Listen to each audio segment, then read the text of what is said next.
Well, I did another TikTok last week and then disappeared from my draft folder, so that's no fun. I guess I get to kind of revisit that stuff. Well, today is Thursday, September 25th, 2:15.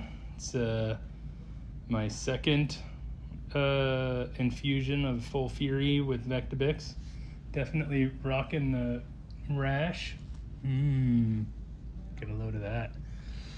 My scalp is, as Dr. Gold said this morning, your scalp is a hamburger, which is fair.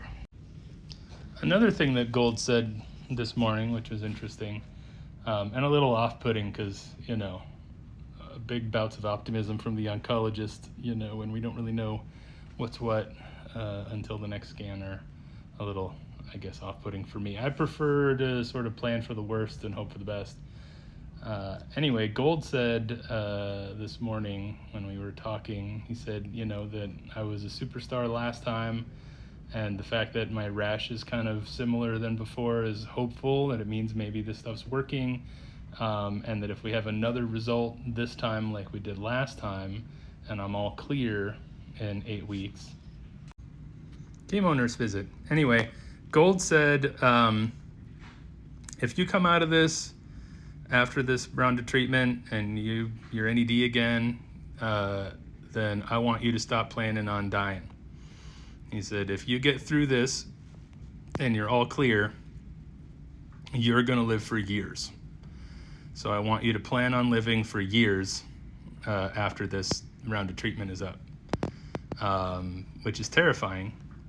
I definitely want to be there for the boys and all that stuff, but I gotta figure out re-careering and finances and how to continue living with this cancer for a few more years. But those are excellent problems to have, and they're problems that I chose to pursue by going into treatment and continuing to take care of myself. So just wanted to add that note.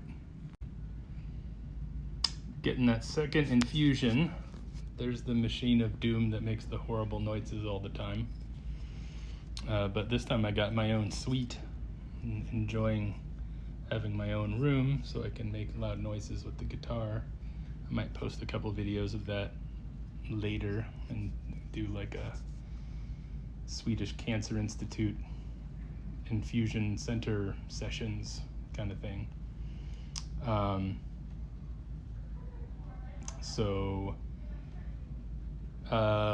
Last weekend did the PMYC around the island race with Ben, double-handed. He decided to skip the Cressy qualifiers for Laser Nationals because, as he put it, you might be dead soon. This could be our last chance to double-hand the banana stand around Bainbridge Island. So I couldn't disagree with that logic, so I let him skip that and come racing with me. It was a pretty fabulous weekend.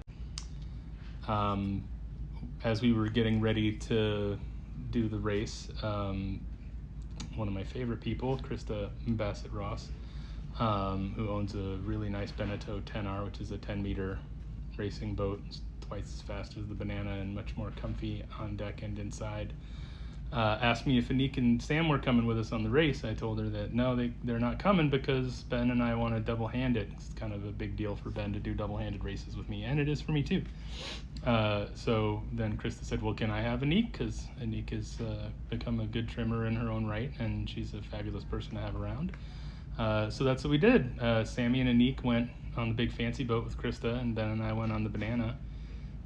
We did a boat-to-boat transfer before the race, and so we left early in the morning, shoved off from Shilshole at 8 o'clock, provisioned for the weekend, zipped across to the where the start line was supposed to be on the north side of the Agate Pass, which is the northwest corner of Bainbridge Island, where there was clearly a giant bait ball of salmon because there were 100 Dall's porpoises swarming all around us. It was a pretty magical, if very calm, morning experience, but they were, breaching the surface 2-3 feet away from the boat all around. Ben and Sam and Anik and I really enjoyed watching that and try and tease a little bit of footage of that. Then the race started, and it was very light, and Ben and I were a little bit late to the start, but we're very fast in the light air with positive current. We did some hot reaching back and forth with the kite up under Agate Pass, and then we got to the other side. It was really dead for, I don't know, like half an hour, and then it filled in out of the south, so we got to drop the spinnaker and put up the big head sail and go ripping upwind for the rest of the day. Okay, let's get the kite up. Okay, now? Boys. Oh, sorry, I'm driving. Mate. Okay, driving. Go back. Okay, good job.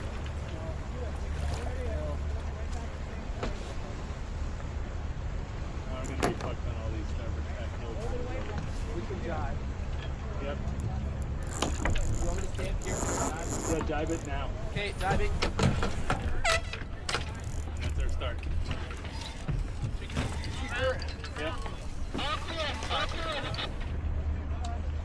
Bro. You're on diving.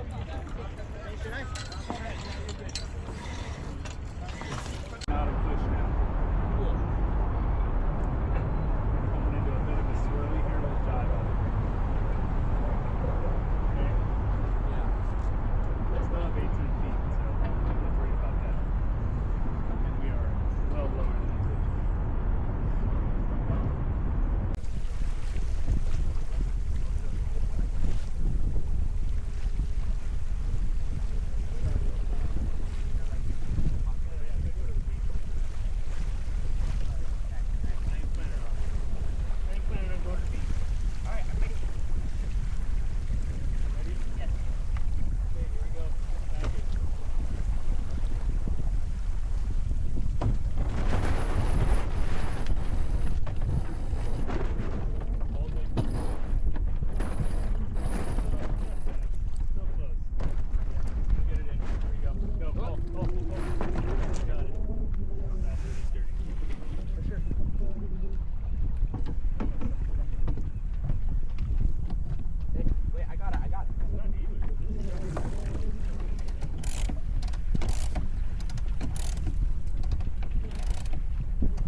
We came in second on Saturday. Anik gets annoyed that I always asterisk our victories, but in this case, even though we came in second and the other three boats in our class had a did not start penalty for some reason, we definitely boat for boat beat those three boats. So I feel like no asterisk, we came in second. Had a lovely evening in Port Orchard where we enjoyed the PMYC Juniors hosted grill dinner, burgers and bratwursts, and the boys went on a little adventure over to Bremerton on the water taxi by themselves, which I think they really enjoyed because I forgot to bring some of the breakfast provisions. So they went and provisioned us up in Bremerton, and then we slept on the banana stand, and Sammy and Anik slept on Lightly Salted, which is Krista's boat. And we shoved off first thing in the morning for Rich Passage, where there was no wind. And then we got a little bit of breeze inside the elbow and kind of motored into the midway point of Rich Passage, where we got the two starts off, and we went racing, and we were smoking fast. We started about 30 seconds late because we didn't want to get dragged across the start by the current. And then we passed everybody in our fleet and then caught up to the back of the fast boat fleet that started 5 minutes before us. It was a lovely, light air but fast experience, and Ben was a superstar, handling all the ups and downs of the sails and the trimming and the jibing. He crushed it, and he was awesome. 6, 5, 4.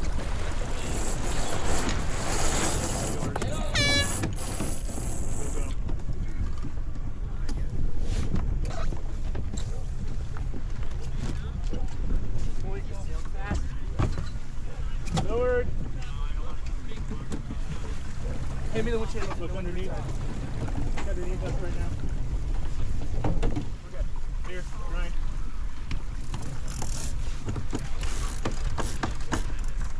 Okay. You got it. Check your target. We're good. Head up.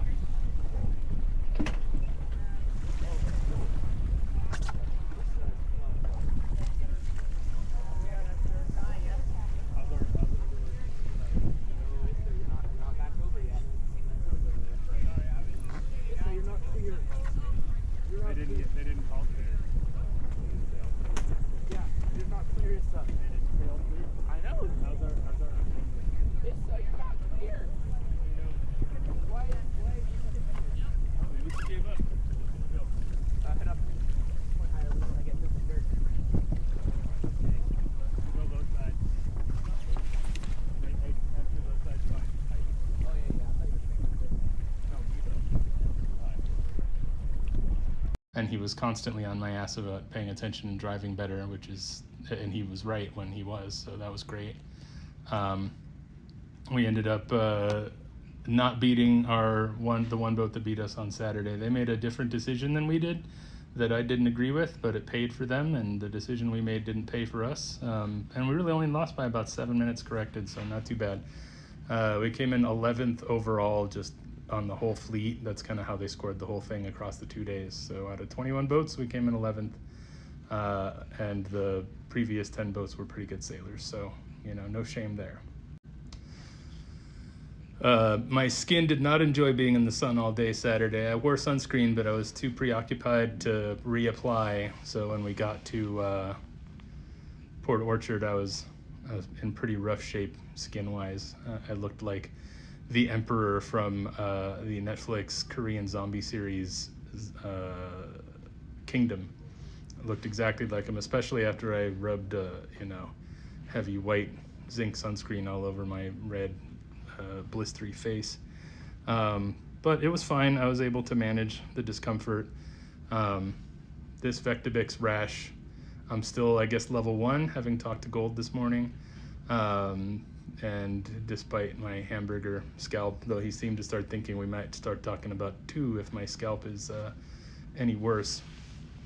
But no, it's manageable. I've got some symptom relief stuff that's helping with it.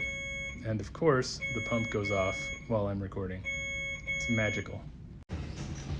And that's me at 2:24 with just a few minutes left of Arena T-Can to pump in. That's the one with the UV protected bag, because it is Happy Fun Ball. Do not taunt Happy Fun Ball.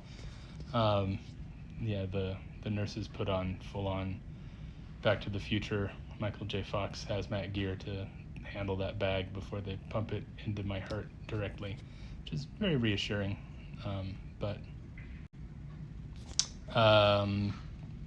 I stupidly left my meds on the boat after the race, so I barely got any sleep on Sunday night because my head was exploding with flaming, itching, burning rash. So I've definitely changed protocols on making sure that the rash relief stuff lives in my cargo pocket in my pants so that I always have immediate access to it.